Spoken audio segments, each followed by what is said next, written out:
लेकिन उस पपीते की पेड़ के ऊपर सो रही थी एक डरावनी चुड़ैल। पेड़ से पपीते गिरने की आवाज से उसकी नींद टूट जाती है। बात क्या है, इतनी जोर से ये कैसी आवाज हुई? क्या कोई पपीते तोड़ रहा है? जरा देखो तो। दिन ढल के शाम होने को आई। किसान अपने अपने घर लौट रहे हैं। मछुआरे भी नाव लेकर अपने घर लौट रहे हैं। तभी जंगल के रास्ते से चलते हुए आ रहे हैं एक लकड़हारा दंपति, पवन और माया। भाग्यवान, आज जंगल में एक भी लकड़ी नहीं मिला। अब मैं बाजार में क्या बेचूंगा? मुझे भी वही चिंता हो रही है।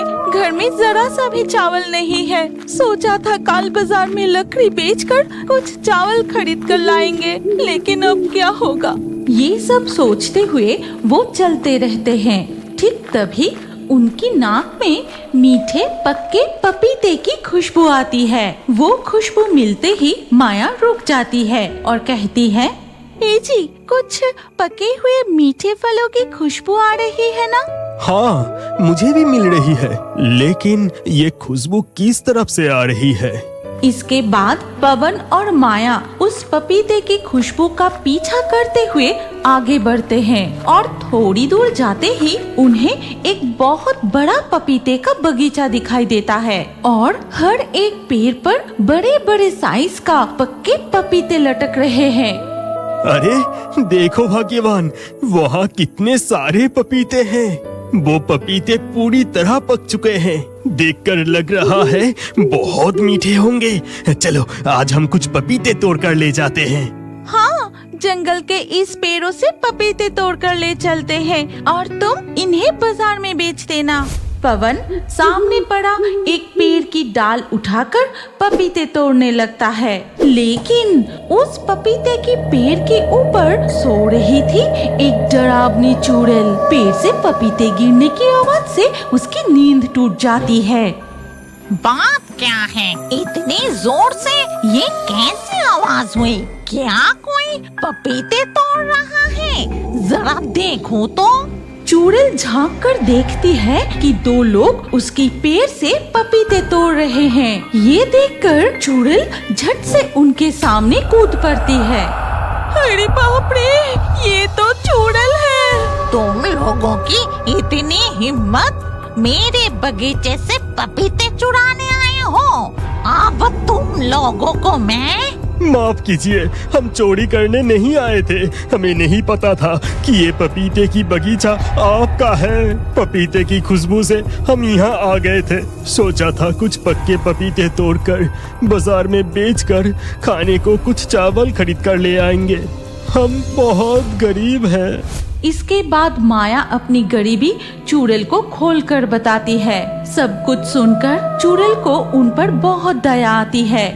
मैं समझ गई कि तुम लोग बहुत ईमानदार और मेहनती हो, लेकिन ये पपीते किसी आम इंसान के खाने के पपीते नहीं हैं। ये पपीते जंगल के भूत प्रेत चुड़ैल खाते हैं। मैं तुम्हें ये पपीते नहीं दे सकती, लेकिन हाँ, मैं तुम्हें कुछ जादुई पपीते की बीज देती हूँ। इन्हें अपने घर के पास बो देना, फिर देखना क्या होता है। वो दोनों चुड़ैल के हाथ से पपीते के बीज लेकर घर लौट आते हैं और उन्हें अपने घर के आंगन में बो देते हैं। उस रात वो सिर्फ पानी पीकर ही सो जाते हैं। फिर धीरे धीरे सुबह हो जाती है और सुबह नींद से जागते ही माया बाहर निकलकर देखती है। हे जी, सुनते हो? जल्दी बाहर आके देखो तो जरा। माया की आवाज सुनकर पवन जल्दी से बाहर आता है और देखते हैं रातों रात पपीते के पेड़ बड़े होकर उनमें बड़े बड़े पपीते लटक रहे हैं और पपीते की खुशबू से चारों ओर महक रहा है। तुम देर मत करो, जल्दी से कुछ पपीते तोड़कर बाजार में बेच कर आओ। पवन जल्दी से बहुत सारे पपीते तोड़कर टोकरी में भरकर बाजार में बेचने जाता है। पपीते ले जाओ, पपीते, मीठे पक्के पपीते। अरे जल्दी ले जाओ, एक बार जो खाएगा वो बार बार खरीदेगा। पक्के पपीते ले जाओ।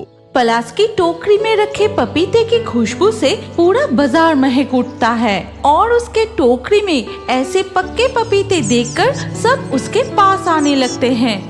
वाह, तेरे टोकरी में रखे पपीते तो बहुत बड़ा बड़ा है और पूरी तरह पक भी चुके हैं। लग रहा है बहुत मीठा होगा। इसका दाम बताओ जरा। एक पपीते की दाम मात्र 20 रुपए। अरे काका, मेरा पपीता बहुत अच्छा होगा, लेकर तो जाओ। देखना, पपीते खाने के बाद कल फिर मेरी दुकान पर खरीदने आओगे।